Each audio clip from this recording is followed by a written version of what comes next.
Vous êtes sur Bipi TV. Maay Tamsir Sey.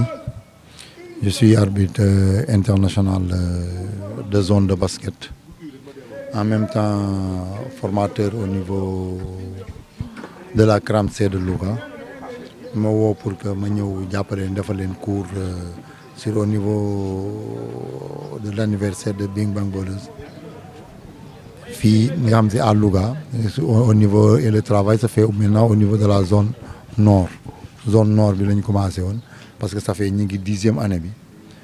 moo tax ñu ñëw taxaw ñu xaaral comme ça que 10 ans loo gis 10 ans am na yoon quoi moo tax ñu ni kon nañ def la formation am au moins sur les jeunes ñu am acquis pour que ñu doog a commencer. Comme ça ku nekk boo demee centre de basket bi nga mën a dem au niveau de la région parce que booy xool fii am nañ fii ay jeunes yoo xam ne si ñi ngi jouer mais tamit ñi ku ci nekk yaa ngi tendre ku nekk un formateur pour que au moins zone yi parce que zone yi y a la zone nord composée de y a Louga y a ay Ndande y a Kébémer y a Dara maintenant fii y a même au niveau des communes d'arrondissement yu ndaw yi fii am nañ fi ay représentants ñu bëri ñoo xam ne si ñu ngi ñëw maintenant ñu leen defal formation suba gi pour qu'au moins ku nekk mën a dem yow fay bi boo demee bi nga àgg ñu ñëw taxaw loolu moo tax bi ma woowee pour que ma apporter sama modeste participation au niveau de l'arbitrage sur la formation des arbitres j'ai dit alhamdulillah que applaudir avec les deux mains parce que ñu xam ni la formation de nos jeunes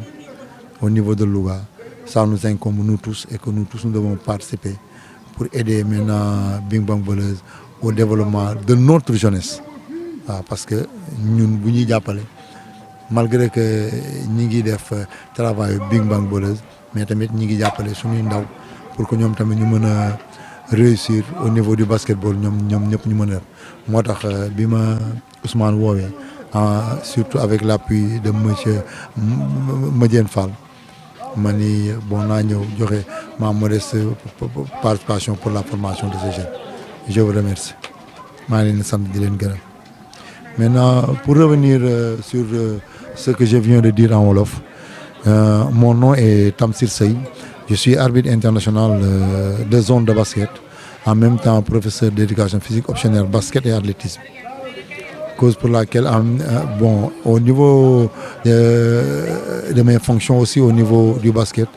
je suis présentement le président de la CRAMC de Louga. CRAMC, ça veut dire la Commission régionale des arbitres et marqueurs et chronométeurs de la région de Louga.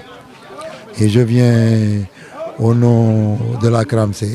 sinon au nom de la CFAMC, pour apporter notre modeste participation pour la formation des jeunes au niveau de l'arbitrage. Bon, le cours qui a été dispensé, c'est de parler au niveau des fautes et des violations. C'est pour parler dans le cadre général. Et après, maintenant, faire des questions-réponses au niveau de la formation pour les jeunes entraîneurs, pour le renforcement de leurs capacités au niveau de Bing Bang Ballers. C'est la cause pour laquelle j'ai été vraiment touché, vu qu'au niveau des 10 ans de Bing Bang, ils ont pensé à la formation, sinon au renforcement des capacités de notre jeunesse, ça veut dire la jeunesse logatoise qui est composée maintenant de la zone nord, composée de la région de Louga et quelques zones aussi de la région de Saint-Louis. Et ils sont tous là en train de subir cette formation de renforcement de capacités. Donc nous en profitons pour remercier tout le monde, toutes les personnes qui, de près ou de loin, ont tout fait pour la participation, sinon la réussite maintenant de cette, je ne dirais pas cet événement, je dirais que de ce renforcement de la formation de notre jeunesse, qui est la jeunesse, pour ne pas dire lougatoise, de la zone nord. Et je vous remercie. Merci encore une fois à tout le monde et merci aussi à Bing Bang Ballers. Merci. maa ngi tudd Ibrahima Sarr nekk nag ci domaine sport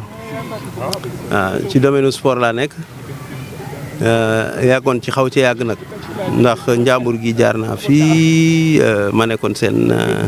médical au niveau du basket ba nuy yëg première division en garçon et filles et tout donc yàgg naa fi ñëw li ma indi nag ci Bing Bang yi mooy chaque fois bu ñu doon organiser aussi dañ ma daan woo ma ñëw joxe ay conseils en ce qui concerne la prise en charge des blessés au niveau du basket si terrain yi ak yenn façon gaañu yi aussi nañ leen di jëlee en charge joxe ay conseils si gestes yi nga xam ne yi moom la ñu war a def bu ñu bëggee secourir nit wax tuuti nag ci yi nga xamante ne c'est indispensable pour que ñu yóbbu leen directement hôpital ak nu ñu leen di génnee ci terrain bi nu ñu leen di jëlee donc ci yooyu lañ doon wax. On a essayé aussi de leur faire comprendre qu'il y a certaines blessures qui sont graves surtout bu fekkee par exemple dafa am nit ñoo xam ne dañu daanu jóge ci kaw daanu ci suuf am na ci ñoo xam ne dañuy xëm comme nag structure yi nekk ci terrain yi mënu leen jël en charge dañ leen war a yóbbu directement hôpital noo leen di yóbboo ak nan nga leen di conditionner noo leen di relever sur le terrain sans pour autant nga aggraver seen blessure ak yu demee noonu yooyu daal lañu doon waxtaan. Big Mac nag ce qu'ils ont fait cette année-ci c'est une innovation dans la mesure où ils ont réuni tout le monde le Nord coach yi surtout donc ce qui nous a permis alors de leur donner quelques conseils par rapport à la prise en charge des joueurs un tout petit peu aussi sur la manière et les délais yi nga xamante ne yi moom la les repas entre les repas et les compétitions ak leneen li nga nekk nii moo di ne aussi la réhydratation des athlètes yu demee noonu lañ leen doon conseiller daal waaw donc Big Bang li mu def nii moom bu fekkoonte ne chaque année mën nañ ko def te gën a kii parce que là je vois à Louga aussi que il y a une partie tout simplement de Louga qui est là alors que il y a beaucoup de basketteurs qui sont là je crois que mënoon nañu fédérer structures yi pour affaire bi gën a am ampleur ñëpp mën cee bénéficier wu de la même façon donc voilà loolu moom daal mooy li nga xamante ni moom lañ ñu amoon duñ ko wax fii tey waaw jërë ngeen jëf. Par rapport à l'événement avec qui s'est bien déroulé avec la formation d'une trentaine de jeunes aux techniques de coaching et de sport et aussi le docteur Jacques aussi a formé aussi les jeunes en technique de secourisme sur le terrain pour les premiers soins. Et vraiment, ça a été un plaisir. Les jeunes, plus d'une centaine, ont joué pendant ces 3 jours-là. Et on a eu aussi un maillage plus régional, je dirais, parce que beaucoup d'équipes nous sommes, et de pensionnaires, de participants, nous sont venus du monde rural. Et cela participe de la démocratisation du basketball et de l'inclusion dans le basket. Et nous souhaiterons vraiment que nos partenaires continuent de nous appuyer pour vraiment apporter beaucoup de satisfaction. Parce que Big Bang Ball au Sénégal, ce n'est pas seulement le basket, mais aussi c'est le social. On donne des fournitures aux enfants vulnérables, on donne aussi des habits pour couverture chez les talibés qui sont toujours des enfants vulnérables et aussi on essaie aussi d'apporter la pratique du basket chez les personnes vulnérables et les personnes démunies. Vraiment, c'est toute la satisfaction qu'on a par rapport à ce compagnonnage entre le centre d'excellence et Big Bang Bolleuse. Donc, féliciter Ousmane Diallo qui est un coach infatigable, qui représente bien Big Bang au niveau du Sénégal et nous lui tirons un chapeau. Donc, bravo à Ousmane, bravo à Coach Mori, bravo à Coach Clédor, bravo aussi à la communauté malienne qui est là, qui nous assiste. Et aussi, nous ne saurions terminer sans remercier l'inspecteur du sport et le docteur Jacques Sarr qui ont été les formateurs principaux par rapport à cette fête des 10 ans de Big Bang. Mais aussi, nous faisons aussi un clin d'œil à Coach Saho, Coach Ahmed Gaye, et Coach Papis, Coach Bamba Ndiaye, donc qui ont tous participé vraiment à la formation des jeunes et aussi à la formation des formateurs. Donc ça a été vraiment une très belle fête. Donc l'apothéose c'est aujourd'hui et les récipiendaires seront aussi primés par rapport aux efforts qu'ils ont faits et aussi à leur participation aux différentes formations qui interviennent ici. Merci beaucoup. Madiane Fall, directeur technique régional de Louga, inspecteur départemental des sports. On a fait donc 3 jours de stage de renforcement de capacité pour des entraîneurs de basketball. On a donc d'horizons différents. Et pendant donc ces 3 jours, on les a capacités sur le plan des fondamentaux donc, du basketball et sur le plan de la connaissance de l'homme et surtout donc des enfants qu'ils ont donc à entraîner donc, lorsqu'ils auront donc des centres de basketball.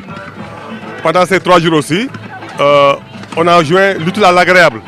le permettant aussi de faire des activités donc, de jeunesse à travers avec le conseil centre ado, avec le coordinateur, avec aussi des moniteurs qui travaillent là-bas, pour leur permettre donc, de savoir énormément de choses donc, dans la vie. Mais ce qui était important donc, dans tout ça, c'était la capacitation au niveau donc, du basketball. Parce que cela va leur permettre d'arriver donc, chez eux, d'avoir donc des rudiments et de pouvoir donc enseigner donc le métier donc de basketball tout simplement. waaw Madiène Fall DTR de basketball de Louga inspecteur départemental sport bu Louga bon ñetti fan yi liggéey nañ ci lu bëri ci basket parce que dana amoon ay entraîneurs yoo xam ne nii ñu jóge ci àll yu sori ñu jóge ay Daara Mousse ay Ñiij ak waa Louga ak waa Ndande donc da leen doon yokk doole maanaam ci li ñuy jàngale ñoom parce que ñu comme ñu ñoo fi formateurs yi loolu daal moo doon solo si. mooy jàppale leen ba seen ñu gën a am xarañte ci li ñuy liggéey nga xam ne ñoom xale boo mën a téye di ko entraîner di nga ko xam di nga xam li ngay jàngale li ma leen di wax jàngaleem basket wala jàngaleem sport yëmb tout simplement ci répéter ay gamme technique wala ay gamme tactique il faut ki ngay jàngal nga xam ko nga xam li ngay jàngale lan la xam nit ki kat bu gaañoo nan la ko war a mën a secourir avant donc muy dem hôpital donc yooyu yëpp daal jumtuwaay yëpp lan leen doon jàngal pour daal ñu mën a gën a mën a am performance ci seen liggéey daal loolu daal moo solo teewaay bi donc ñett fan yii incha allah bi nekkoon fii Louga. Vous êtes sur BIPI TV.